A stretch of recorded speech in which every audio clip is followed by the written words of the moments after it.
Shrimad Bhagavatam key. ആദ്യമായി ദേവിയുടെ തൃപ്പാദങ്ങളിൽ പ്രണാമം സമർപ്പിച്ചുകൊണ്ട് എല്ലാ സജ്ജനങ്ങൾക്കും എൻ്റെ വിനീതമായ പ്രണാമം. ഭാഗവത സപ്താഹം കണ്ണോട്ടുകാവ് ദേവീ ക്ഷേത്രം പാലക്കാട് 2ാം ദിവസമാണ് ഇന്ന്. ഇന്നലെ കുന്തി സ്തുതി വരെ നമ്മൾ കേട്ടായിരുന്നു. അപ്പോൾ ഇന്ന് മറ്റുള്ള ഭാഗങ്ങൾ, അതായത് പ്രധാനമായിട്ടും ഭീഷ്മസ്തുതി. ഭാഗവതത്തിൽ ഭീഷ്മസ്തുതി വളരെ പ്രധാനപ്പെട്ട ഒരു കാര്യമാണ്. എല്ലാവർക്കും വ്യക്തമായി കേൾക്കാമോ? എല്ലാവർക്കും കേൾക്കാം. ശരി. ഭീഷ്മ പിതാമഹൻ അദ്ദേഹം ഗംഗാദേവിയുടെ 8ാമത്തെ പുത്രനാണ്. ഇന്നലെ പറഞ്ഞു, പുണ്യ നദികളെല്ലാം ഭഗവാന്റെ പുത്രിമാരും തീർത്ഥങ്ങളെല്ലാം ഭഗവാന്റെ പുത്രനും ആണ്. എന്നാൽ ഗംഗയ്ക്ക് ഒരു പ്രത്യേക സ്ഥാനമുണ്ട്. ശ്രീമദ് ഭാഗവതത്തിൽ 5ാം സ്കന്ധത്തിൽ ഗംഗയെക്കുറിച്ച് വളരെ മനോഹരമായി പരാമർശിക്കുന്നുണ്ട്. ഗംഗ ആദ്യം ഭഗവാന്റെ തൃപ്പാദത്തിലിരുന്നാണ് ഉത്ഭവിച്ചത്. നൂപുര ഗംഗ എന്നൊരു വാക്ക് കേട്ടിട്ടുണ്ടോ ആരെങ്കിലും? നൂപുര ഗംഗ, നൂപുരം എന്ന് വെച്ചാൽ പാദസരം. നൂപുര ഗംഗ എന്ന് കേട്ടിട്ടുണ്ടോ? ഇല്ല. ശരി. അതായത് രാധാകൃഷ്ണ പ്രേമസ്വരൂപം, ശ്രീകൃഷ്ണ ഭഗവാനും രാധാറാണിയും രാധാദേവിയും തമ്മിലുള്ള പ്രേമം കാരണം ആനന്ദ ആശ്രുക്കൾ, കണ്ണീരവർ ചൊരിഞ്ഞു. നമ്മളെല്ലാവരും 2 തരം കണ്ണീര് അനുഭവിച്ചിട്ടുണ്ട്. ചൂട് കണ്ണീരും വളരെ ശീതളമായ തണുത്ത കണ്ണീരും. 2ഉം അനുഭവിച്ചിട്ടുണ്ടോ? ഉണ്ട്. വിഷമം വരുമ്പോൾ ചൂട് കണ്ണീര് ചൊരിയും. മനസ്സ് നിറയുമ്പോൾ വളരെ തണുത്ത കണ്ണീര് വരും. ശ്രീ കൃഷ്ണ ഭഗവാൻ രാധാറാണിയോട് ഉള്ള അഹൈതുകമായ പ്രേമവും സ്നേഹവും കാരണം കണ്ണീര് ചൊരിഞ്ഞു. അതിനെ പ്രേമസരോവരം എന്നാ പറയുന്നത്. ആ ദിവ്യമായ ലീലയ്ക്ക് ബ്രഹ്മാവ് സാക്ഷ്യം വഹിച്ചു. ഉടനെ ബ്രഹ്മാവ് എന്ത് ചെയ്തു? ഈ ജലം നഷ്ടപ്പെട്ടു പോകരുത്, വളരെ വളരെ അത്ഭുതകരമായ ശക്തിമത്തായ ജലമാണ് എന്ന് മനസ്സിലാക്കിക്കൊണ്ട്, ഏത് ജലം? കണ്ണീര്, കൃഷ്ണ ഭഗവാന്റെയും രാധാദേവിയുടെയും കണ്ണീര് ഉടനെ തൻ്റെ കമണ്ഡലൂരിൽ ശേഖരിച്ചു. ആര് ശേഖരിച്ചു? ബ്രഹ്മാവ് ശേഖരിച്ചു. പിന്നീട് ഒരു കാലത്ത് വാമനമൂർത്തി 3 ചുവട് വെച്ച് ഈ 14 ലോകവും അളന്ന സമയത്ത് ബ്രഹ്മാവിൻ്റെ മുമ്പേ ഒരു ദിവസം ഒരു മനോഹരമായ താമരപുഷ്പത്തിൻ്റെ നിറത്ത് ജ്വലിക്കുന്ന ഒരു പാദം ഇങ്ങനെ ഉയർന്നു വരുന്നു. ആരുടെ പാദമാണ്? വാമനമൂർത്തിയുടെ. കണ്ടപാടെ ഭഗവാന്റെ തൃപ്പാദമാണ് എന്ന് ബ്രഹ്മാവിന് മനസ്സിലായി. കാരണം ഭഗവാന്റെ തൃപ്പാദത്തിൽ ഉള്ള ചിഹ്നങ്ങൾ തുളസി തറ, ആനയുടെ ചെവിയിൽ പിടിച്ച് വലിക്കുന്ന തോട്ടി, സ്വസ്തികം, ശംഖുമുദ്ര, ധ്വജത്തിൻ്റെ ചിഹ്നം, ഇതൊക്കെയാണ് ഭഗവാന്റെ കൈകളിലും പാദങ്ങളിലും ഉള്ള ചിഹ്നങ്ങൾ. നമ്മുടെ കയ്യിലും കാലിലെല്ലാം മൊത്തം കുത്തും വെട്ടും കൊലപാതകം മാത്രമേ ഉള്ളൂ. എല്ലാവരും കണ്ടോ? വല പോലെ കുറുകയും നെടുകയും മൊത്തം വരയാ. എത്ര ശ്രമിച്ചാലും പുറത്തു വരാൻ പറ്റില്ല. പക്ഷേ ഭഗവാന്റെ കൈകളിലും കാലുകളിലും ഇത്തരം ചിഹ്നങ്ങളാണ്. പത്മം, താമരയുടെ ചിഹ്നം, തുളസി തറയുടെ ചിഹ്നം, സ്വസ്തിക, ധ്വജം, ശംഖ്, ആനയുടെ ചെവിയിലിടുന്ന തോട്ടി ഇതുപോലെ മുദ്രകളാണ്. ഇതുപോലെ ഏതെങ്കിലും ചിഹ്നം നിങ്ങളുടെ കയ്യിലുണ്ടോ? എല്ലാവരും നോക്കിക്കോളൂ. നിങ്ങളുടെ കയ്യിൽ വല്ലതും പദ്മമോ ധ്വജമോ എന്തെങ്കിലും ഉണ്ടോ? ഉണ്ടെങ്കിൽ നിങ്ങളെല്ലാം പൂവിട്ട് പൂജിക്കണം. അപ്പൊ ഇത് ബ്രഹ്മാവ് കണ്ടു. വാമനമൂർത്തി ഭഗവാന്റെതാണ്. ജയദേവ കവികൾ ദശാവതാര സ്തോത്രത്തിൽ പറയുന്നുണ്ട്. ചലയസി വിക്രമനീബലിമദ്ഭുത വാമന പദനക നിരജനിത ജനപാവന കേശവധൃത വാമന രൂപ ജയ ജഗദീശ ഹരേ. പദനക നിരജനിത ജനപാവന. പാദനഖം. ബ്രഹ്മാവ് ആ പാദനഖം കണ്ടു. ആരുടെ പാദത്തിൻ്റെ? വാമനമൂർത്തിയുടെ പാദനഖം കണ്ട് തൻ്റെ കമണ്ഡലൂലുള്ള പ്രേമസരോവരം എന്ന് പറയുന്ന വെള്ളം കൊണ്ട് അഭിഷേകം ചെയ്തു. ആ ജലം ഭൂമിക്കകത്ത് ഗംഗയായി ഒഴുകി ജനക ജനിത പാവന, ജനങ്ങളെ ഉദ്ധരിക്കുന്ന പുണ്യനദിയായി അത് മാറി. ഏത് നദി? ഗംഗ. ആർക്കും അതിനെ പിടിച്ചു നിർത്താൻ പറ്റില്ല എന്നാണ് അർത്ഥം. ഗംഗ എന്ന വാക്കിന് ഒഴുകുന്നത്, നിർത്താൻ സാധിക്കാത്തത്. ഗം ഗമയന്തി ഇതി ഗംഗാഹ. ആർക്കും തന്നെ ഗംഗയെ പിടിച്ചു നിർത്താൻ പറ്റില്ല. മഹാദേവന് സാധിച്ചോ? ജടാമുടി എല്ലാം അഴിച്ചിട്ട് ഗംഗയെ അതിൽ പിടിച്ച് കെട്ടി. അപ്പോഴും ഗംഗ എന്ത് ചെയ്തു? മന്ദാക്കിനി എന്ന പേരിൽ ചെറുതായിട്ട് പുറത്തു വന്നു. ശിവൻ പോലും പിടിച്ചു നിർത്താൻ ശ്രമിച്ചിട്ടില്ല. എപ്പോഴും ഒഴുകിക്കൊണ്ടേയിരിക്കുന്നത് കൊണ്ടാണ് അതിന് ഗംഗ എന്ന പേര്. ഗം ഗമയന്തി ഇതി ഗംഗാഹ. ആർക്കുമേ പിടിച്ചു നിർത്താൻ സാധിക്കില്ല. സൗദി അറേബ്യയിൽ നിങ്ങൾ കേട്ടിട്ടുണ്ടാകും, മെക്ക, അവരുടെ പുണ്യ സ്ഥലം മെക്ക. അവിടെ ഒരു നദി ഒഴുകുന്നുണ്ട്. ആ നദിയുടെ പേരെന്താണ്? എന്തെങ്കിലും പിടിയുണ്ടോ? വീട്ടിൻ്റെ അപ്പുറത്തുള്ളതിൻ്റെ പേരേ എനിക്കറിയില്ല. പിന്നെയാണ് സൗദി അറേബ്യയിലുള്ള അവിടെ സംസം. ആ പുണ്യ മെക്കയിൽ ഒഴുകുന്ന പുണ്യ നദിയുടെ പേര് സംസം. ഈ വാക്ക് ഘം ഘം എന്ന് പറയുന്ന വാക്കിലിരുന്ന് മാറിയതാണ്. ഘം ഘം ആരുടെ പേരാണ്? ഗംഗ. ഗം ഗമയന്തി ഇതി ഗംഗ. ഒഴുകിക്കൊണ്ടേയിരിക്കും. ത്രിലോകങ്ങളിലും ഗംഗ ഒഴുകിക്കൊണ്ടിരിക്കും. ത്രിലോകത്തിലുള്ളവർക്കും അനുഗ്രഹം ചൊരിയും. സ്വർഗലോകങ്ങളിൽ ഗംഗയ്ക്ക് പേര് അലകാനന്ദം. ഭൂമിയിൽ ഗംഗയ്ക്ക് പേര് ഭാഗീരഥി. പാതാള ലോകങ്ങളിൽ ഗംഗയ്ക്ക് പേര് ഭോഗവതി.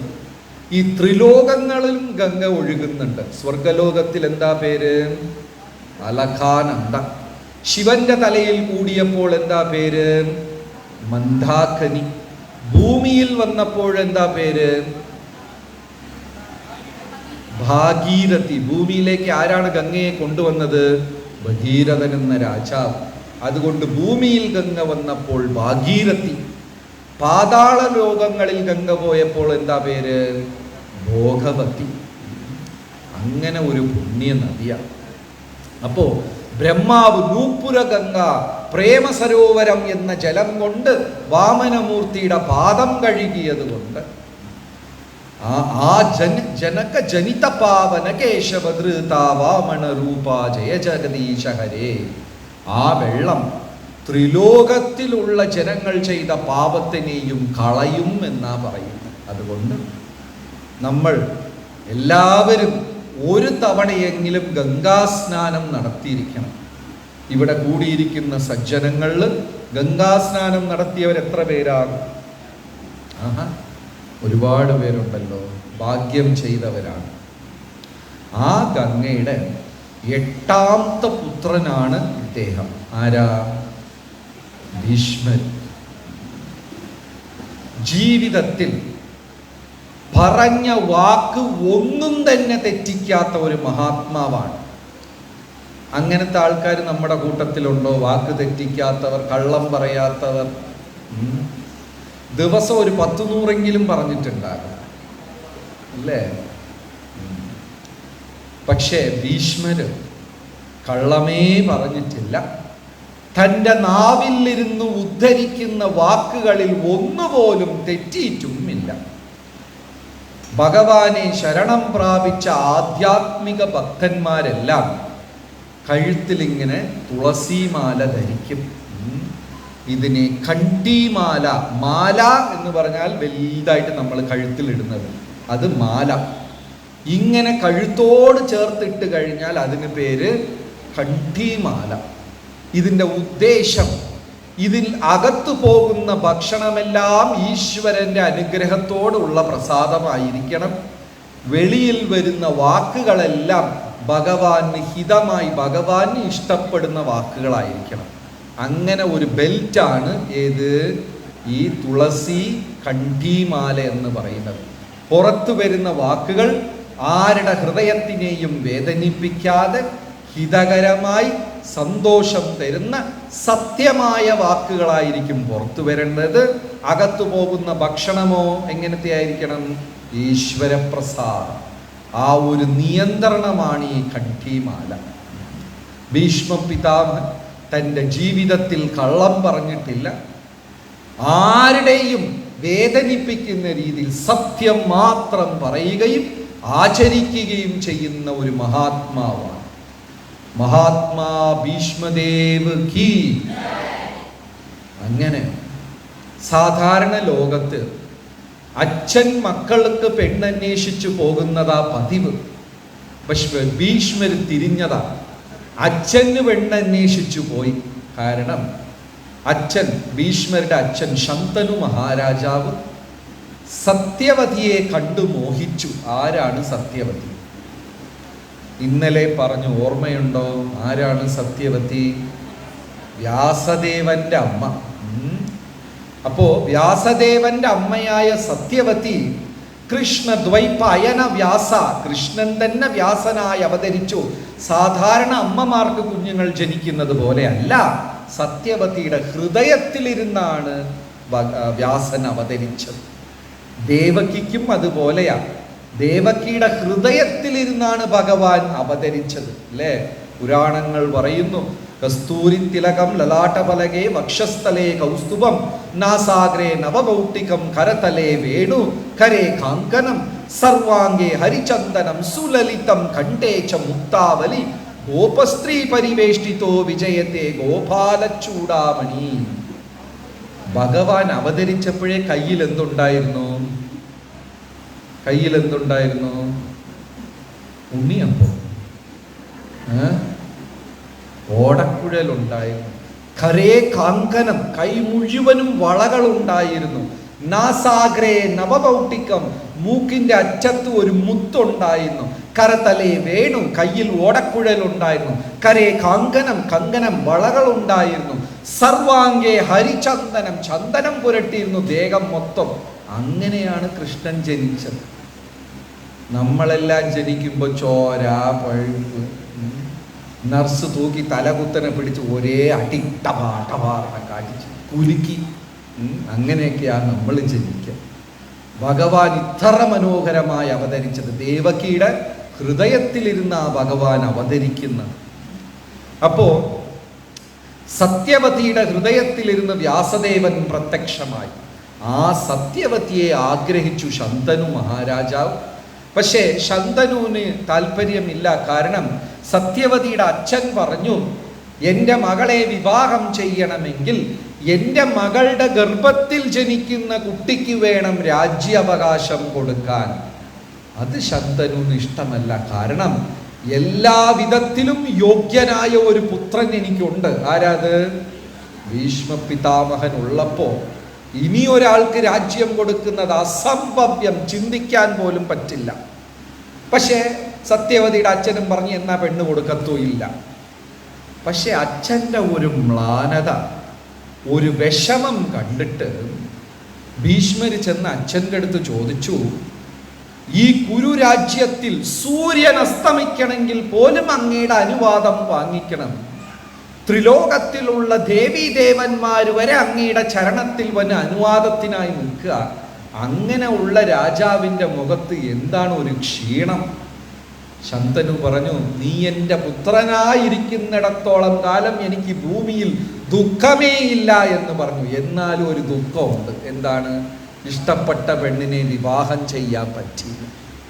ഉടനെ ഭീഷ്മർ ആലോചിക്കുക, എൻ്റെ അച്ഛൻ്റെ ദുഃഖത്തിന് കാരണം എന്താ? കാരണം ഉയർന്ന ആധ്യാത്മിക വ്യക്തികളെല്ലാം മറ്റുള്ളവർ കഷ്ടപ്പെടുന്നത് കാണുമ്പോൾ അവരുടെ മനസ്സിലും ദുഃഖം തോന്നും.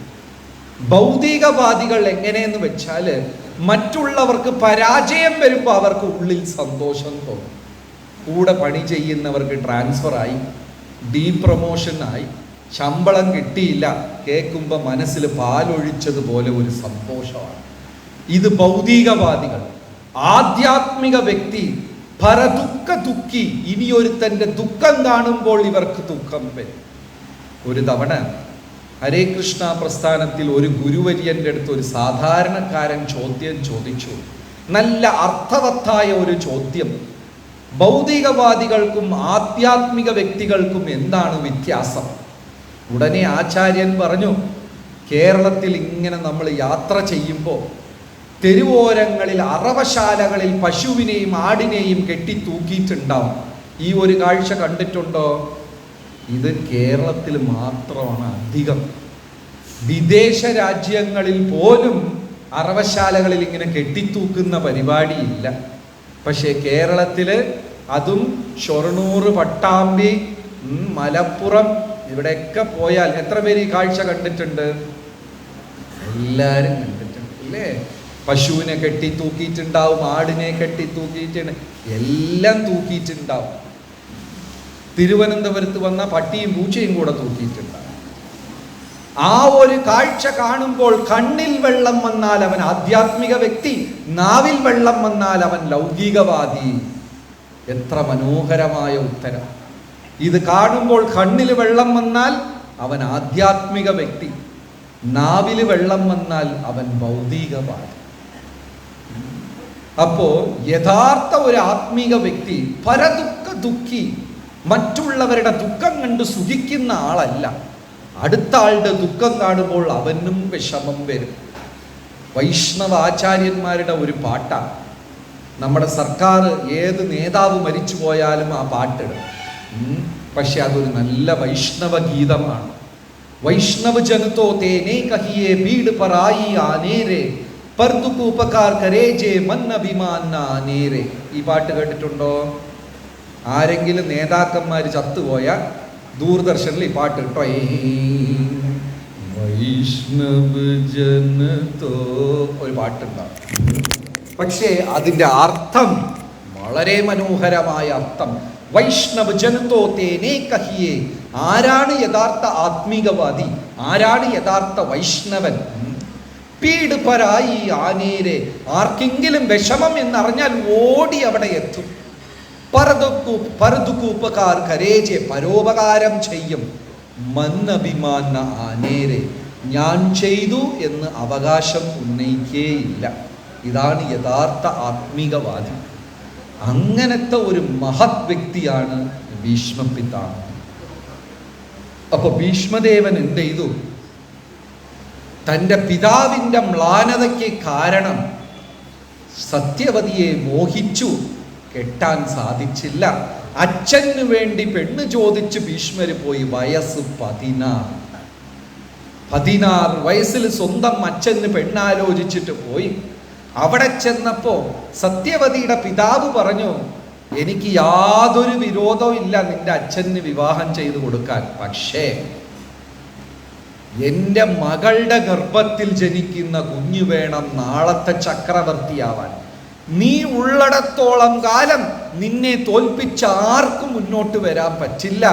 എല്ലാം തികഞ്ഞ യോദ്ധാവും പുരുഷനുമാ നീ. അതുകൊണ്ടാ ഞാൻ തരാൻ സമ്മതിക്കാത്തത്. ഉടനെ ഭീഷ്മ പിതാമഹൻ പറഞ്ഞു, ഇത്രയേ ഉള്ളോ പ്രശ്നം? 14 ലോകം സാക്ഷി, അണ്ടചരാചരങ്ങൾ സാക്ഷി, പഞ്ചഭൂതങ്ങൾ സാക്ഷി, നിലവും ആകാശവും സാക്ഷി. ഗംഗയുടെ 8ാമത്തെ പുത്രനായ ഭീഷ്മര ഇത് പറയുന്നത്. ഞാൻ രാജ്യാവകാശം ഏറ്റെടുക്കില്ല, ശപഥം ചെയ്തു. ഉടനെ ദേവഗണങ്ങൾ പുഷ്പവൃഷ്ടി നടത്തി. കാരണം വാക്ക് തെറ്റിക്കത്തേയില്ല ഭീഷ്മർ. അപ്പോ സത്യവതിയുടെ അച്ഛൻ ചിരിച്ചോണ്ട് പറഞ്ഞു, അത് ശരിയാ, നിന്റെ വാക്ക് എനിക്ക് വിശ്വാസമുണ്ട്, നീ രാജ്യാവകാശം വേണ്ട എന്ന് പറഞ്ഞു. ശരി, പക്ഷെ നാളെ നിന്റെ മക്കൾ വന്ന് ചോദിച്ചാൽ ഞാൻ എന്ത് ചെയ്യും? ഉടനെ ഭീഷ്മരി ചിരിച്ചിട്ട്, ഇത്രയും ചിന്തയുണ്ടോ അല്ലേ? നമ്മളെ എത്ര ദിവസമൊന്നും അറിയില്ല, ഇനി നമ്മുടെ മക്കള്, അവരുടെ മക്കള് ആർക്കറിയാം? എന്നിട്ടും സത്യവതിയുടെ പിതാവിൻ്റെ സന്തോഷത്തിന് വേണ്ടി കുറച്ച് വെള്ളം തന്നാൽ നന്നായിരുന്നു. സത്യവതിയുടെ അച്ഛൻ്റെ സന്തോഷത്തിന് വേണ്ടി ഭീഷ്മദേവൻ ഈ രണ്ടാമത്തെ ശപഥം എടുത്തു. എന്താണ് രണ്ടാമത്തെ ശപഥം? 14 ലോകം, അണ്ടചരാചരം, ചലിക്കുന്നതും ചലിക്കാത്തതും 8 ദിശകളും 33 കോടി ദേവീദേവഗണങ്ങളും സാക്ഷി, ഞാൻ നൈഷ്ഠിക ബ്രഹ്മചാരിയായി തന്നെ ജീവിക്കും, വിവാഹം കഴിക്കത്തില്ല എന്ന് ശപഥം ചെയ്തു. അപ്പോ ദേവഗണങ്ങളെല്ലാം വന്ന് വാദ്യോപകരണങ്ങൾ വായിച്ചു എന്നാ പറയുന്നത്. കാരണം അങ്ങനെയൊക്കെ ജീവിക്കുന്നത് വലിയ പാടാണ്.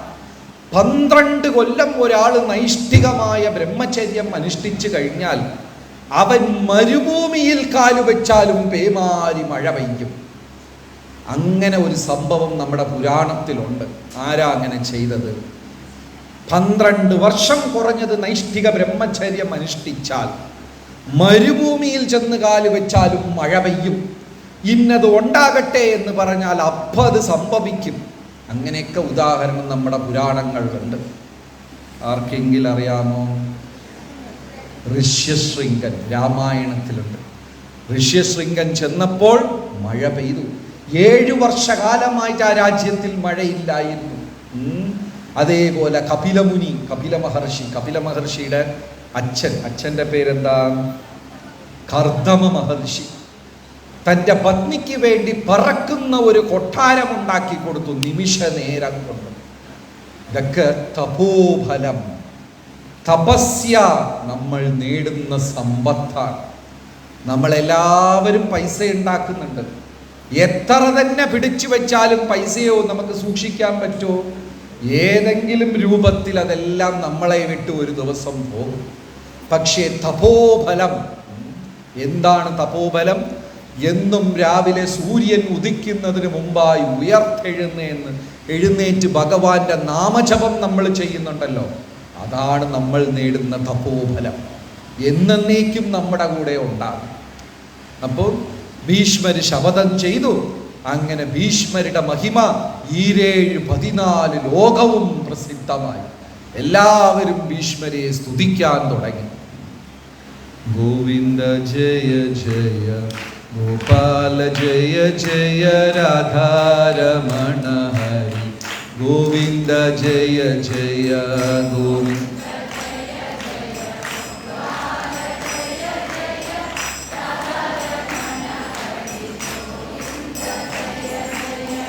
ഗോവിന്ദ ജയ ജയ ഗോപാല ജയ ജയ രാധാരമണ ഹരി. ഗോവിന്ദ ജയ ജയ.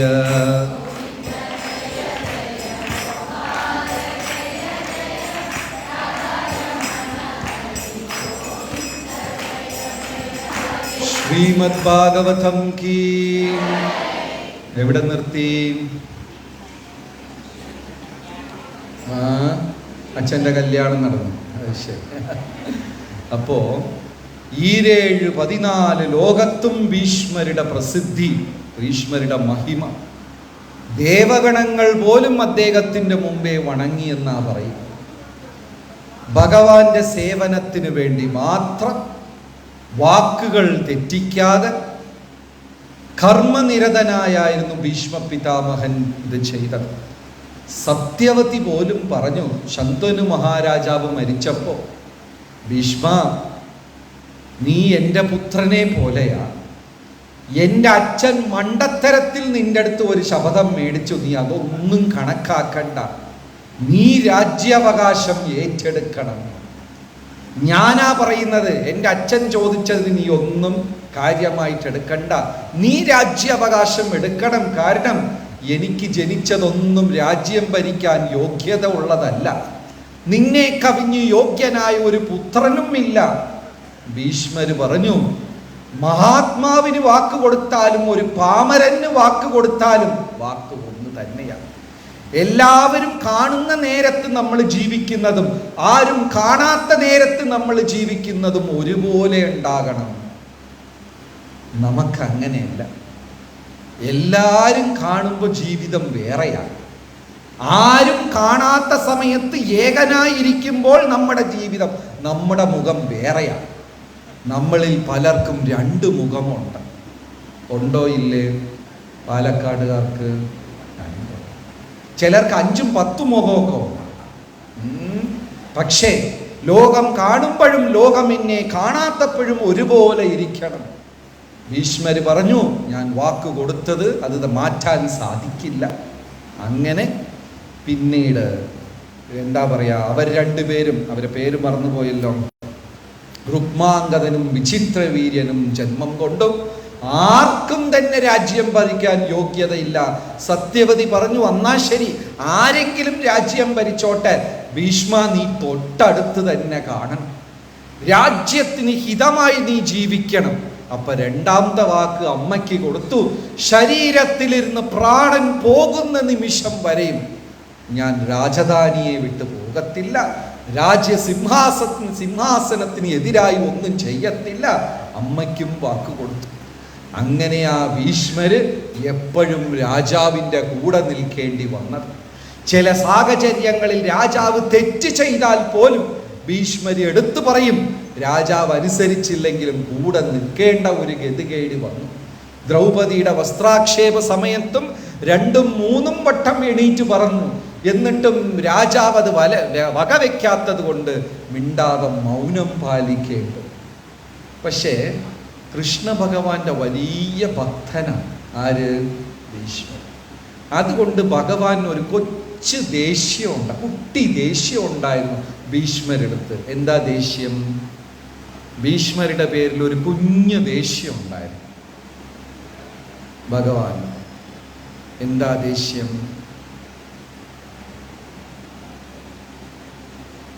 ദ്രൗപദിയുടെ വസ്ത്രാക്ഷേപ സമയത്ത് ഭീഷ്മര് രക്ഷിച്ചില്ല. കാരണം 2 പേരും ഭക്തരല്ലേ. ദ്രൗപദിയും മഹാഭക്തയാണ്, ഭീഷ്മരും മഹാഭക്തരാണ്. ഈ സ്നേഹം ഒരുപാട് ഉള്ള സ്ഥലത്ത് ഈ കള്ളക്കോപമൊക്കെ കാണും. നിങ്ങൾക്ക് എത്ര പേർക്ക് അങ്ങനെ ഒരു പതിവുണ്ട്? കൊച്ചു കൊച്ചു കുഞ്ഞുങ്ങളെ കാണുമ്പോൾ കവിളിൽ നുള്ളുക, കുത്തുക, ഇടിക്കുക, തട്ടുക, റബ്ബർ പന്ത് പോലെ അവരെ ഇതൊക്കെ ചെയ്യുക, അങ്ങനത്തെ പണിയൊക്കെ എത്ര പേർക്കുണ്ട്? എല്ലാവർക്കും ഉണ്ട് ഇല്ലേ? ആക്ച്വലി ആ കുഞ്ഞിന് ഇഷ്ടപ്പെടില്ല. അതിന് ഇവിടെ ഒരു നുള്ള്, ഇവിടെ ഒരു നുള്ള്, കുത്തും, എല്ലാം ചെയ്യും. അതിങ്ങനെ തുറച്ചു നോക്കുമ്പോൾ എക്സ്ട്രാ കുത്തും. ചില സമയം ഭഗവാൻ ആ സ്വാതന്ത്ര്യം ഭക്തജനങ്ങളെടുത്ത് എടുത്തു എന്നാണ്. ഇതി ബ്രുവാനാം വിദുര വിനീതം സഹസ്ര ശീർഷ പാദ ഉപദാനം. ഭാഗവതത്തിൽ മനോഹരമായ ശ്ലോകം. ഇതി ബ്രുവാനാം, സുഖമഹർഷി പറയാ, പരീക്ഷിത് രാജൻ കേട്ടോളൂ, ഭക്തന്മാർക്കും ഭഗവാനും ഇടയ്ക്കുള്ള ബന്ധം എന്താണെന്ന് കേട്ടോളൂ. ഇതി ബ്രുവാനാം, ഞാൻ പറഞ്ഞു തരാം. വിദുരം വിനീതം, വിനീതനായ വ്യക്തിയാണ് വിദുര മഹാത്മാ. സഹസ്രശീർഷ, 1000 തലയുള്ള ഭഗവാൻ എന്ത് ചെയ്തു? പാദമുപദാനം, തൻ്റെ കാലെടുത്ത് അദ്ദേഹത്തിൻ്റെ മടിയിൽ വെച്ചു. മൈത്രേയ മഹർഷി 3ാം സ്കന്ധത്തിൽ, ഇപ്പം 3ാം സ്കന്ധ വായന തീർന്നിട്ടുണ്ടാവും, 3ാം സ്കന്ധത്തിൽ ഒരു മനോഹരമായ ഭാഗം. മൈത്രേയ മഹർഷി ഭഗവാന്റെ അടുത്ത് ഉപദേശം കേൾക്കാൻ വന്നപ്പോൾ തൊട്ടടുത്ത വിതുരരിപ്പുണ്ട്. ഉടനെ ഭഗവാൻ എന്ത് ചെയ്തു? കാല് തൂക്കി അങ്ങ് വിതുരരുടെ മടിയിൽ വെച്ചു. ഇതിനെ അഹങ്കാരമെന്നും വിചാരിക്കാം, ഭക്തന്റെ അടുത്തുള്ള സ്നേഹമെന്നും വിചാരിക്കാം. അത്രയും അടുപ്പമുള്ള ആളെടുത്തല്ലേ നമ്മൾ അതെല്ലാം ചെയ്യുള്ളൂ. നമ്മുടെ വീട്ടിൽ ഒരു വിരുന്നുകാരൻ വന്ന് കാല് തൂക്കി അവരെ മടിയിൽ വെക്കോ? ഇല്ല. പക്ഷെ നമ്മുടെ സ്വന്തം കുഞ്ഞുങ്ങൾ, ഭർത്താവ്, ഭാര്യ, അടുപ്പമുള്ളവരെടുത്ത് വേണമെങ്കിൽ നമുക്കത് ചെയ്യാം. ഭഗവാൻ അത് ആരെടുത്ത് ചെയ്തു? വിതുരരെടുത്തത്. സഹസ്രശീർഷം പാദമുപദാനം, കാല് തന്നെ അങ്ങ് ദാനമായി കൊടുത്തു, എടുത്ത് മടി വെച്ചു കൊടുത്തു. അത്രയ്ക്കും അടുപ്പമാ ഭഗവാനും ഭീഷ്മരും ഒക്കെ. അതുകൊണ്ട് ഭീഷ്മ, എൻ്റെ ഭക്ത ദ്രൗപദി നിസ്സഹായമായി 2 കൈയും ഉയർത്തി വേറെ ഗതിയില്ലാതെ നിന്നപ്പോൾ നീയും നോക്കി നിന്നല്ലോ എന്ന ഒരു ചെറിയ ദേഷ്യം ചോദിച്ചു ഭീഷ്മരെടുത്ത്, എന്തിനാ അങ്ങനെ ചെയ്തത്? ഭീഷ്മർ പറഞ്ഞു, കൃഷ്ണ, ഞാൻ എന്ത് ചെയ്യാൻ, ഞാൻ ധർമ്മത്തിൽ കുടുങ്ങിപ്പോയി. ഈ ധർമ്മസങ്കടം എന്ന വാക്ക് ഉപയോഗിക്കാറുണ്ടോ? ഉപയോഗിക്കാറുണ്ട്. പലർക്കും അറിയില്ല ഈ ധർമ്മസങ്കടം എന്താണ്. പക്ഷെ എല്ലാവരും പറയും, ഓ, ധർമ്മസങ്കടത്തിൽ പെട്ടുപോയി. ഇതെന്താണ് ഈ ധർമ്മസങ്കടം? പക്ഷെ ഈ വാക്ക് എല്ലാവരും ഉപയോഗിക്കും, ധർമ്മസങ്കടം തന്നെ. എന്താണ് ധർമ്മസങ്കടം? വെറും സങ്കടം എന്ന് പറഞ്ഞാൽ പോരെ. എന്തിനാ ധർമ്മസങ്കടം എന്ന് പറയുന്നത്? 2 ധർമ്മങ്ങൾക്ക് നടുവേ കുടുങ്ങിപ്പോയി, 2 ശരിയുടെ നടുക്ക് കുടുങ്ങിപ്പോയി. ഏത് ശരി ചെയ്യണം എന്നുള്ളത് ആലോചിക്കുന്നതാ ധർമ്മസങ്കടം. ശരിയും തെറ്റിൻ്റെ നടുക്ക് കുടുങ്ങിയാൽ നമുക്ക് തീരുമാനിക്കാൻ എളുപ്പം. എന്ത് ചെയ്യാം? ശരി ചെയ്യാം, ഇല്ലേ? ശരിയുടെയും തെറ്റിൻ്റെയും നടുക്ക് കുടുങ്ങിപ്പോയാൽ ഏതെടുക്കാം? നമുക്ക് ശരിയെടുക്കാം. 2 ധർമ്മത്തിൻ്റെ ഇടയ്ക്ക് കുടുങ്ങിപ്പോയാൽ ഇതെടുക്കണോ അതെടുക്കണോ? ധർമ്മസങ്കടം. അത് ഇവിടെ ഉള്ള സ്ത്രീജനങ്ങൾക്ക് ചിലപ്പോൾ പറഞ്ഞാൽ മനസ്സിലാവുകയില്ല, പുരുഷന്മാർക്ക് മനസ്സിലാവും നന്നായിട്ട്. അമ്മയുടെയും ഭാര്യയുടെയും നടുക്ക് കുടുങ്ങിപ്പോയി, പാവം, ധർമ്മസങ്കടം. 2ഉം ശരിയാണ്, എവിടെ കൂടും? അപ്പൊ ഭീഷ്മര് പറഞ്ഞു ധർമ്മസങ്കടമാണ്. ഭഗവാൻ പറഞ്ഞു, ധർമ്മം ധർമ്മം എന്ന് നീ പറഞ്ഞുകൊണ്ടിരിക്കില്ല, ഒരു ദിവസം ഞാൻ നിന്നെ ധർമ്മത്തിൻ്റെ ഇടയ്ക്ക് കുടുക്കി കാണിച്ചു തരാം. അങ്ങനെ മഹാഭാരത യുദ്ധം നടന്നുകൊണ്ടിരുന്നപ്പോൾ ദുര്യോധനന് ഭയങ്കര ദേഷ്യമാണ്, ക്ഷിപ്രകോപി, ഷോർട്ട് ടെമ്പർ, തൊട്ടാ പിടിച്ചാ ദേഷ്യം. ക്ഷിപ്രകോപികൾ, ഷോർട്ട് ടെമ്പർ. മലയാളത്തിൽ എന്ത് പറയും? ഷോർട്ട്, മുൻകോപി. അങ്ങനത്തെ ആരെങ്കിലും ഉണ്ടോ ഇവിടെ? മുൻകോപികൾ ഉണ്ടാവും, കുറേ പേര് കാണും. വീട്ടിൽ ഭർത്താവ് 10 ലിറ്റർ കുക്കർ പോലെ പൊട്ടിത്തെറിയും, ഭാര്യ 8 ലിറ്റർ കുക്കർ, കുഞ്ഞുങ്ങൾ 5 ലിറ്റർ കുക്കർ. എവിടെ പോയി തൊട്ടാലും പൊട്ടിത്തെറിക്കും. സാധനം വലിച്ചെറിയുക, സാധനങ്ങൾ പൊട്ടിക്കുക, പറയാൻ പാടില്ലാത്ത വാക്കുകൾ തെറ്റാണെന്ന് മനസ്സിലാക്കി മനഃപൂർവ്വം പറയുക. ഇതെല്ലാം മുൻകോപത്തിൻ്റെ ലക്ഷണമാണ്. ഇതെല്ലാം ചെയ്തവരെത്ര പേരുണ്ട്? ആരുമില്ല. സാധനമൊക്കെ വലിച്ചെറിഞ്ഞിട്ടില്ല. സാധനം വലിച്ചെറിഞ്ഞവരാരെങ്കിലും ഉണ്ടോ? ഉണ്ട്. എന്ത് എടുത്ത് വലിച്ചെറിഞ്ഞു?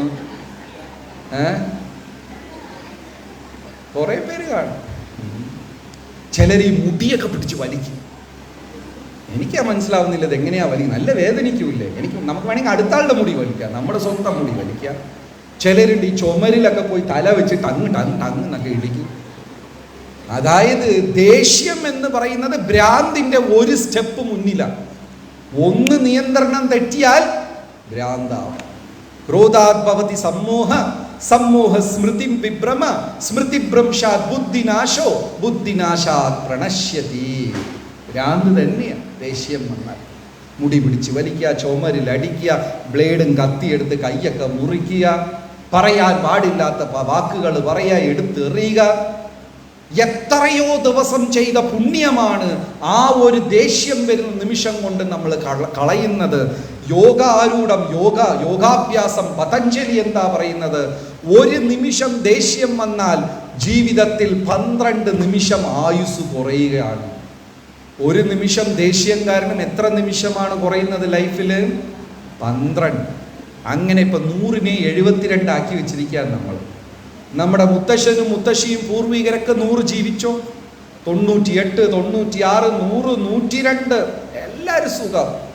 ഇന്ന് ശരാശരി ഭാരതീയന്റെ പ്രായം 72. ബാക്കി എക്സ്ട്രാ കിട്ടിയ ലാഭം. ഇനി കലികാലത്തിലുള്ളവർ അതിനെയും കുറച്ചുകൊണ്ടിരിക്കുക. എല്ലാവരും അതിനെ കുറയ്ക്കുകയാണ്. അപ്പോ ദുര്യോധനന് ദേഷ്യം വന്നു. യുദ്ധം 18 ദിവസം, മഹാഭാരത യുദ്ധത്തിൽ 9 ദിവസം കഴിഞ്ഞു. 9ാമത്തെ ദിവസം രാത്രി ദുര്യോധനൻ നേരെ ഭീഷ്മരുടെ ടെന്റിൽ കയറിപ്പോയി. ഭീഷ്മർ ഉറങ്ങാൻ തയ്യാറാകുകയാണ്. ദുര്യോധനൻ ചോദിച്ചു, അല്പമെങ്കിലും നാണമുണ്ടോ അങ്ങയ്ക്ക്? ചോദിക്കുന്ന ആളാരും മുത്തച്ഛൻ്റെ അടുത്താ ചോദിക്കും. ഒരു ബഹുമാനം വേണ്ടേ? നമ്മൾ കാലിൻ്റെ മേലെ കാലിട്ടിരിക്കുന്നു. വീട്ടിൽ പ്രായത്തിൽ കവിഞ്ഞ് ഉയർന്ന ഒരാൾ വന്നാൽ നമ്മൾ എന്ത് ചെയ്യും? എണീക്കും, ബഹുമാനം കാണിക്കും, തലകുനിയും, ഇരിക്കാൻ പറയും, നല്ല മധുരമായ വാക്കുകൾ പറഞ്ഞ് അകത്ത് ക്ഷണിക്കും. അതൊക്കെയല്ലേ സൽക്കാരം. മുത്തച്ഛൻ്റെ അടുത്താ ചെന്ന് പറയുന്നത്, അല്പമെങ്കിലും നാണമുണ്ടോ? ചോറ് എൻ്റെത് കഴിക്കുമെങ്കിലും കൂറ് കാണിക്കുന്നത് പാണ്ഡവരടുത്ത. അങ്ങക്ക് പണ്ടു മുതലേ അർജുനന്റെ അടുത്ത് സ്നേഹമാണ്. സൈന്യം നമ്മുടേതാ വലുത്. പിന്നെ ആ വ്യൂഹങ്ങൾ, ചക്രവ്യൂഹം മറ്റുള്ളതെല്ലാം നമ്മളെടുത്താ ഉള്ളത്. അക്ഷകൗണി നമ്മളെടുത്താണ് അധികം. ആനപ്പട, കുതിരപ്പട എല്ലാം. എന്നിട്ടും 9 ദിവസത്തിൽ നമുക്ക് പരാജയം മാത്രമേ സംഭവിക്കുന്നുള്ളൂ. പാണ്ഡവർ 5 പേർ, അവർ ഉയർന്നുകൊണ്ടേയിരിക്കുന്നു. വളരെ മോശമായ വാക്കുകൾ ഉപയോഗിച്ച് സംസാരിച്ചു. ആരാ? ദുര്യോധനൻ. കേട്ട് സഹിക്കാൻ പറ്റാത്ത ഭീഷ്മർ ദേഷ്യത്തിൽ അങ്ങോട്ട് എണീറ്റ് ശപഥം ചെയ്തു. എന്താണ്? നാളെ 10ാം ദിവസം സൂര്യൻ അസ്തമിക്കുന്നതിന് മുമ്പേ പാണ്ഡവരിൽ അർജുനൻ നിലംപതിച്ചിരിക്കും. ഇത് ഭീഷ്മ ശപഥമാണ്. അർജുനനെ വീഴ്ത്തിയിരിക്കും. ദുര്യോധനൻ വന്ന കാര്യം നടന്നു. കാരണം ഭീഷ്മര് പറഞ്ഞാൽ അത് ചെയ്തിരിക്കും. ഈ സന്ദേശം കാട്ടുതീ പോലെ അങ്ങോട്ട് എല്ലാ സ്ഥലത്തും സ്പ്രെഡായി പരന്നു. ഇത് ദ്രൗപദിയുടെ ചെവിയിലും എത്തി, പാണ്ഡവരുടെ ചെവിയിലും എത്തി. പാണ്ഡവർക്ക് എന്ത് ചെയ്യണം എന്നറിയില്ല. ദ്രൗപദി തലയിലടിച്ച് നെഞ്ചിലടിച്ച് കരയുക. എന്താണ്? നാളെ സൂര്യൻ അസ്തമിക്കുന്നതിന് മുമ്പേ ആര് മരിക്കും? അർജുനൻ മരിക്കും. പാണ്ഡവരെടുത്ത് ഓടി, ധർമ്മപുത്രരുടെ അടുത്ത് ഓടി, ഭീമന്റെ അടുത്ത് ഓടി, അർജുനന്റെ അടുത്ത് ഓടി. അർജുനൻ പറഞ്ഞു, ഞാൻ എന്ത് ചെയ്യാനാ? ഇനി ഭീഷ്മരുടെ കൈ കൊണ്ടാണ് എനിക്ക് മരണമെങ്കിൽ അതിൽ സന്തോഷമേ ഉള്ളൂ. നീ വിഷമിക്കണ്ട. പക്ഷെ ഈ മറുപടി ഒന്നും ദ്രൗപദിയെ സമാധാനിപ്പിച്ചില്ല. ദ്രൗപദി ഓടി നെട്ടോട്ടം. ആരെ കാണാൻ? ഭഗവാനെ കാണാൻ. കൃഷ്ണ, നീ അറിഞ്ഞില്ലേ? ഞാനും അറിഞ്ഞു. അറിഞ്ഞിട്ടും വെറുതെ ആണ് ഇരിക്കുന്നത്. ഭഗവാൻ ചോദിച്ചു, ഞാൻ എന്ത് ചെയ്യാനാ? ഞാൻ ആയുധമെടുക്കില്ല, യുദ്ധം ചെയ്യില്ല. ഞാൻ വെറും ഡ്രൈവർ മാത്രം, തേരോട്ടി, പാർത്ഥസാരഥി. അതിൽ കവിഞ്ഞ് എനിക്ക് വേറെ. കൃഷ്ണ, നീയും കൈവിടരുത്. ശരി, എന്തെങ്കിലൊക്കെ ചെയ്യാം, വാ. അങ്ങനെ ഭീഷ്മരാരും ഉറങ്ങാൻ സമ്മതിച്ചില്ല. അർജുനനെ പറഞ്ഞു വിട്ടിട്ട് ഭീഷ്മർ അടുത്തത് ഉറങ്ങാൻ പോകുമ്പോൾ പഴയ ടെൻറ്റുകൾ, ആ യുദ്ധഭൂമിയിലുള്ള വിളക്കെല്ലാം, പന്തം, ഇതൊക്കെ അണച്ചിട്ട് ഭീഷ്മർ ഉറങ്ങാൻ പോയപ്പോൾ ഭഗവാൻ ദ്രൗപദിയെ വിളിച്ചുകൊണ്ട് രാത്രിക്ക് രാത്രി ഭീഷ്മരുടെ മുറിയിൽ കയറി. ഭീഷ്മർ വിളക്കെല്ലാം അണച്ചിട്ട് ഉറങ്ങാൻ പോവുക. ദ്രൗപദിയുടെ പാദസരത്തിൻ്റെ ശബ്ദം ചിങ് ചിങ് ചിങ്. ഭീഷ്മർ വിചാരിച്ചു, ഈ രാത്രി ഏത് സ്ത്രീയാ എന്നെ അന്വേഷിച്ചു വരുന്നത്? അതും ഞാൻ നൈഷ്ഠിക ബ്രഹ്മചാരി. ഒരു ബ്രഹ്മചാരി സന്യാസിയുടെ മുറിയിലേക്ക് ഒരു സ്ത്രീ രാത്രി പോയാൽ ലോകം നല്ലത് പറയോ ദോഷം പറയോ? ദോഷം. ഇന്നേ ദോഷം പറയുമെങ്കിൽ 5000 കൊല്ലം മുമ്പെയോ? ഭീഷ്മർ വിചാരിച്ചത് ഏത് സ്ത്രീയാ ഈ സമയത്ത് എൻ്റെ സ്ഥലത്ത് വരുന്നത്? ഉടനെ ഭീഷ്മർ ആ മുറിയിലിരുന്ന് പുറത്തു ഓടി വന്നു. ഇരുട്ടിൽ ദ്രൗപദി കാലിൽ വീണു. ഭീഷ്മരുടെ കാലിൽ ദ്രൗപദി വീണു. ഉടനെ ഭീഷ്മർ പറഞ്ഞു, സൗഭാഗ്യവതി ഭവ. ഭഗവാൻ ലൈറ്റും കൊണ്ടുവന്നു. ദ്രൗപദി, നമ്മളെ പണി കഴിഞ്ഞു, വാ പോവാന്ന് പറഞ്ഞു. എന്താ സംഭവിച്ചത്? കാലിൽ വീണ, അത് വേറെ. കാലിൽ വീണപ്പോൾ എന്ത് കിട്ടി? എല്ലാ ഐശ്വര്യങ്ങളും നിനക്കുണ്ടാകട്ടെ. ഇനി നാളെ ഭർത്താവിനെ കൊല്ലാൻ പറ്റുമോ? ഇപ്പൊ ഭീഷ്മര് കുടുങ്ങി. എങ്ങനെ? അർജുനൻ, ദുര്യോധനന് വാക്കുകൊടുത്തു, നാളെ സൂര്യൻ അസ്തമിക്കുന്ന മുമ്പേ അർജുനനെ കൊല്ലും. ദ്രൗപദിക്ക് വാക്കുകൊടുത്തു, നിന്റെ ഭർത്താവിനെ കൊല്ലില്ല. ഇപ്പൊ 2 സ്ഥലത്ത് 2 പ്രോമിസ് ചെയ്തു. രാമായണത്തില് സുന്ദരമായ ഒരു പാഠമുണ്ട്. രാമൻ ലക്ഷ്മണന്റെ അടുത്ത് പറയുന്നു, എൻ്റെ പിതാവിൻ്റെ ജീവിതത്തിൽ ഇരുന്ന് ലക്ഷ്മണ ഞാൻ ഒരു കാര്യം മനസ്സിലാക്കി. ദശരഥന്റെ ജീവിതത്തിൽ എന്താണ്? സന്തോഷത്തിൽ വാഗ്ദാനം ചെയ്യാൻ പാടില്ല, ദുഃഖത്തിൽ തീരുമാനങ്ങൾ എടുക്കാനും പാടില്ല. എന്തൊക്കെയാണ്? സന്തോഷത്തിൽ വാഗ്ദാനം ചെയ്യരുത്, ദുഃഖത്തിൽ തീരുമാനമെടുക്കരുത്. എന്തുകൊണ്ട് സന്തോഷത്തിൽ വാഗ്ദാനം ചെയ്യരുത്? സന്തോഷത്തിൽ നമ്മുടെ അളവ് നമുക്ക് മറന്നുപോകും. അപ്പുറത്ത് പറമ്പിൽ 50 സെന്റ് തരാം, ഇപ്പുറത്ത് 10 സെന്റ് തരാം, ഞാൻ 100 പവൻ തരാം എന്നൊക്കെ പറഞ്ഞ് പിന്നെ ഇതെല്ലാം എവിടെ നിന്ന് കൊടുക്കും? ഈ സന്തോഷം വരുമ്പോൾ എന്താ പറയണമെന്നറിയില്ല. അങ്ങനെ പറഞ്ഞ് ചെയ്യാൻ പറ്റാതെ കുടുങ്ങിയ അനുഭവം ആർക്കെങ്കിലും ഉണ്ടോ? ആണ്. അത് തരാം ഇത് തരാം എന്നൊക്കെ പറഞ്ഞ് പിന്നെ ഫോൺ എടുക്കൂല. സന്തോഷത്തിൽ വാഗ്ദാനം ചെയ്യരുത്, ദുഃഖത്തിൽ തീരുമാനമെടുക്കരുത്. എന്തുകൊണ്ട് ദുഃഖത്തിൽ തീരുമാനം എടുക്കാൻ പാടില്ല? ദേഷ്യത്തിൽ എന്തെങ്കിലുമൊക്കെ വിളിച്ച് പറയും, ഇനി ഞാൻ എൻ്റെ പട്ടി നിന്റെ പടി ചവിട്ടും, നിന്റെ വീട്ടിൽ ഞാൻ കയറില്ല എന്നൊക്കെ പറഞ്ഞിട്ട് നാളെ പോകണമെന്നുണ്ട്, പോകാൻ പറ്റില്ല. സന്തോഷത്തിൽ വാഗ്ദാനം ചെയ്യരുത്, ദുഃഖത്തിൽ തീരുമാനങ്ങൾ എടുക്കാൻ പാടില്ല. ഭീഷ്മർ 2 കൂട്ടർക്ക് ഇപ്പൊ സത്യപ്രതിജ്ഞ ചെയ്തു. ഭഗവാൻ തീപ്പന്തവും പിടിച്ചു നിൽക്കാം, ദ്രൗപദി നമ്മളെ പണി കഴിഞ്ഞു. ഇതെല്ലാത്തിനും കാരണം ഈ മാധവനാണ് എന്ന് ഭീഷ്മർക്ക് മനസ്സിലായി ചിരിക്കാൻ തുടങ്ങി. എന്നെ കൊണ്ടുപോയി ഇങ്ങനെ ഒരു ധർമ്മസങ്കടത്തിൽ കൃഷ്ണ നീ നിർത്തിയല്ലോ, എൻ്റെ ഭക്തയായ ദ്രൗപദിയെ രക്ഷിക്കാത്ത എൻ്റെ ശിക്ഷയായി. നാളെ ഞാൻ നോക്കട്ടെ, കാരണം ഇത് ചെയ്താൽ അത് ലംഘിക്കേണ്ടി വരും, അത് ചെയ്താൽ നാളെ കാണട്ടെ.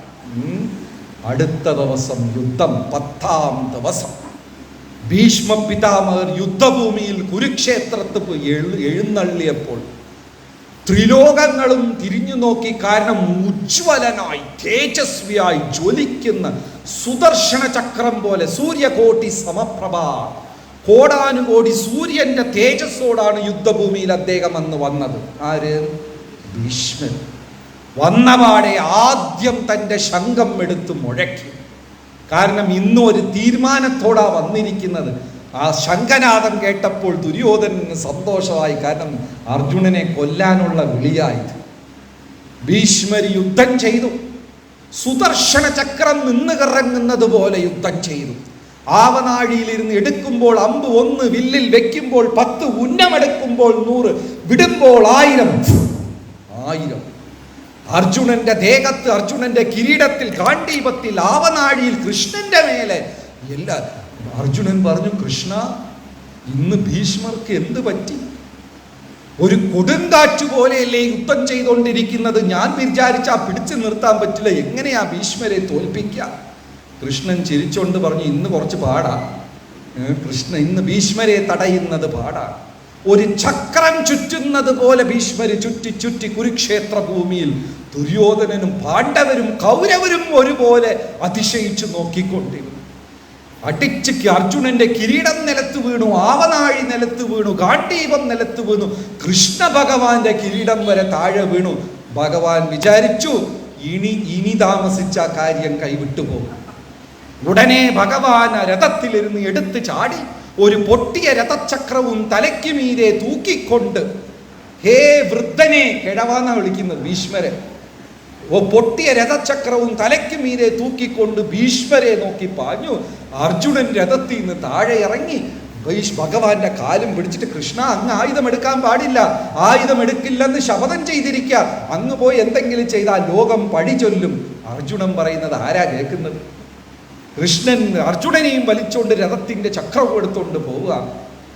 ഭീഷ്മര് മാധവൻ അവസാനം ചക്രം എടുത്തപ്പോൾ ചിരിച്ചു. എന്നെ കുടുക്കിയില്ലേ, ഇപ്പൊ ഞാൻ കൃഷ്ണനെയും കുടുക്കി.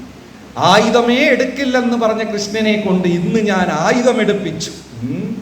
അങ്ങനെ ചിരിച്ചിട്ട് തൻ്റെ ആവനാഴിയും അമ്പും വില്ലും എല്ലാം നിലത്തിട്ട് കിരീടമെടുത്ത് തറയിൽ വെച്ചിട്ട് രഥത്തിലിരുന്ന് ഇറങ്ങി 2 മുറ്റും കുത്തി കയ്യും ഉയർത്തിക്കൊണ്ട്, ഹേ മാധവ മധുസൂദന, ഞാൻ ഇതിനു വേണ്ടിയല്ലേ കാത്തിരുന്നത്. ഇതിനേക്കാളും പരംഗതി വേറെ എന്തെങ്കിലും ഉണ്ടോ? എൻ്റെ പ്രഭുവിൻ്റെ കൈ കൊണ്ട് എനിക്കൊരു മരണം. കണ്ണുകൾ നിറഞ്ഞ് രോമാഞ്ചമുണ്ടായി. കൃഷ്ണ ഭഗവാന്റെ മുഖം മാത്രം ഹൃദയത്തിലും മനസ്സിലും നിറഞ്ഞിങ്ങനെ കൈയുയർത്തി പിടിച്ചു. കറക്റ്റ് ഉച്ചയ്ക്ക് 5-ന് ശംഖ് വിളിച്ചു. അവർ കറക്റ്റാണ്. ശംഖ് വിളിച്ചാൽ പിന്നെ യുദ്ധം ചെയ്യില്ല. ലഞ്ച് ബ്രേക്ക് ശംഖ് വിളിച്ചു, ഉച്ച കഴിഞ്ഞ് വീണ്ടും യുദ്ധം. പക്ഷെ ഇപ്പോൾ ഭീഷ്മർക്ക് ആ വേഗത്തിൽ യുദ്ധം ചെയ്യാൻ പറ്റില്ല. ഏത് ദിശയിൽ നോക്കിയാലും ഭഗവാന്റെ മുഖം മാത്രം. യോ മാം പശ്യതി സർവത്ര സർവം ച മയി പശ്യതി തസ്യാഹം ന പ്രണശ്യാമി സചമേ ന പ്രണശ്യതി. ഒരു മഹാഭക്തൻ ഏത് ദിശയിൽ നോക്കിയാലും അവന് എന്നെ കാണാം. അവന് ഞാൻ നഷ്ടപ്പെടുന്നില്ല, എനിക്ക് അവനും നഷ്ടപ്പെടുന്നില്ല. ഭഗവാനെ കണ്ടതിന് ശേഷം ഭീഷ്മർക്ക് പിന്നെ യുദ്ധം ചെയ്യാൻ പറ്റിയില്ല. എവിടെ തിരിഞ്ഞു നോക്കിയാലും ഭഗവാന്റെ മുഖം മാത്രം കാണുന്നു.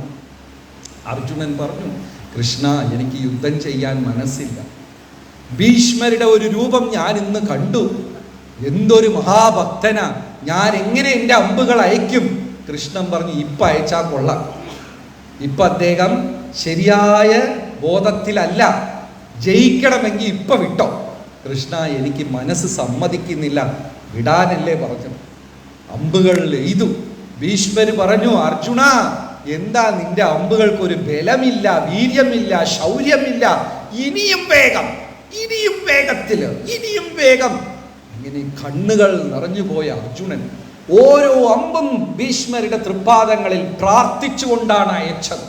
ഭീഷ്മരുടെ സർവത്ര രോമകൂപത്തിലും ഓരോ അമ്പ് കുത്തി തളച്ചു. ശരീരത്തിലുള്ള ആയിരം ലക്ഷക്കണക്കിലുള്ള രോമകൂപങ്ങളിൽ അമ്പുകൾ കുത്തി കുത്തി തറച്ചു. എന്നിട്ടും ഭീഷ്മർ ഇനിയും വേഗം, ഇനിയും വേഗം മരണത്തിനെ ക്ഷണിച്ചു വരുത്തി. അങ്ങനെ ഒരു നിമിഷം അദ്ദേഹം രഥത്തിലിരുന്ന് നിലത്തു വീണു. ദുര്യോധനനും ശകുനിയും പോലും ഉറക്ക നിലവിളിച്ചു പോയി. അവർക്കൊക്കെ ഭീഷ്മരെടുത്ത് ദേഷ്യമുണ്ടെങ്കിലും എല്ലാവർക്കും ഭീഷ്മ പിതാമഹന്റെ അടുത്ത് ഒരു ബഹുമാനവും ആദരവുമാണ് ഉണ്ടായത്. ആ ഭീഷ്മര് നിലം പതിച്ചപ്പോൾ ആരും പറയാതെ സർവത്ര യോദ്ധാക്കളും രഥം നിർത്തി, യുദ്ധം നിർത്തി. എല്ലാവരും ഓടി വന്ന് ഭീഷ്മരെ ചുറ്റി നിന്നു. ധർമ്മപുത്രര് വിചാരിച്ചു, ഇനി നമ്മൾ ഭൂമിയിൽ ജീവിച്ചിട്ട് എന്താ കാര്യം? നമ്മളെല്ലാം വിരല് പിടിച്ച് വഴി നടത്തി കൊണ്ടുപോയത് ഈ മഹാത്മാവല്ലേ? ഈ മഹാത്മാവാൽ ഇല്ലാതെ ഇനി ഭൂമിയിൽ ആർക്കാ ഗതി ഉള്ളത്? ദുര്യോധനൻ പോലും കരഞ്ഞു, ഇനി ഞങ്ങളെ ആര് സാക്ഷിക്കും, വഴക്ക് പറയും, ഇനി ഞങ്ങളടുത്ത് ആരാ നല്ല കാര്യങ്ങൾ ഉപദേശിക്കാം? ഭീഷ്മര് പറഞ്ഞു, ഒന്നും വിഷമിക്കണ്ട. എല്ലാവരും കണ്ണു നിറഞ്ഞു നിന്നപ്പോൾ കൃഷ്ണ ഭഗവാൻ മാത്രം ധർമ്മപുത്രരുടെ അടുത്ത് പറഞ്ഞു, പെട്ടെന്ന് ചോദിക്കാനുള്ളതെല്ലാം ചോദിച്ചറിയുക. ഇത് ഒരു എൻസൈക്ലോപീഡിയ, നിഘണ്ടുവാണ്.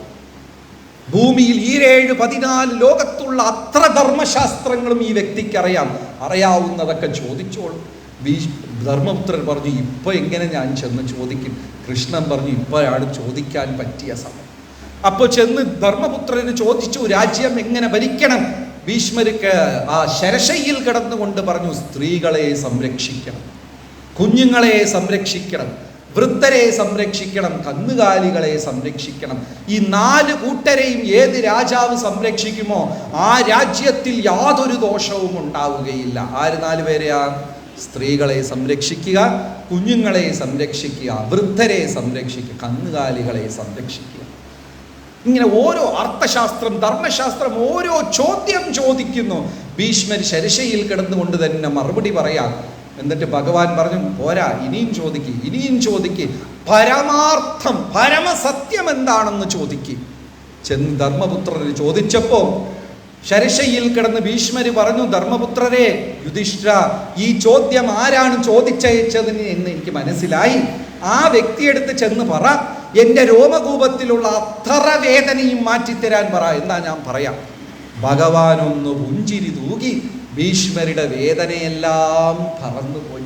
ഭീഷ്മര് പറഞ്ഞു, ഈ പ്രപഞ്ചത്തിൽ തന്നെ പാണ്ഡവരെക്കാളും ഭാഗ്യവാന്മാരാരും ഇല്ല. 14 ലോകമണ്ഡ ചരാചരം ചലിക്കുന്നതും ചലിക്കാത്തതും 33 കോടി ദേവീ ദേവഗണങ്ങൾ. ആ പരമസത്യം അർജുന നിന്റെ തോളിൽ കൈയിട്ടിട്ട് പുരുഷനായി നടക്കുന്നു. ഇതിനേക്കാളും ഭാഗ്യം നിനക്ക് വേറെന്ത് വേണം എന്ന് പറഞ്ഞ് അദ്ദേഹം കണ്ണും അടച്ച് ഭീഷ്മർ ശാന്താകാരം ഭുജംഗശയനം പത്മനാഭം സുരേശം വിശ്വാധാരം ഗഗനസദൃശം മേഘവർണം ശുഭാംഗം ലക്ഷ്മീകാന്തം കമലനയനം യോഗിഹൃദ്യാനഗമ്യം വന്ദേ വിഷ്ണും ഭവഭയഹരം സർവലോകൈകനാഥം എന്ന് തൻ്റെ മരണം ഉത്തരായണത്തിന് വേണ്ടി മൗനവ്രതം പാലിക്കാൻ. ഭീഷ്മരുടെ രംഗം മഹാഭാരതത്തിലും ഭാഗവതത്തിലും അതിമനോഹരമാണ്. ജയ ജയ ഭാഗവത ദേവ, ജയ ജയ ഭാഗവത, ജയ ജയ രാധാ കൃഷ്ണ സ്വരൂപ, ജയ ജയ ഭാഗവത ദേവ, ജയ ജയ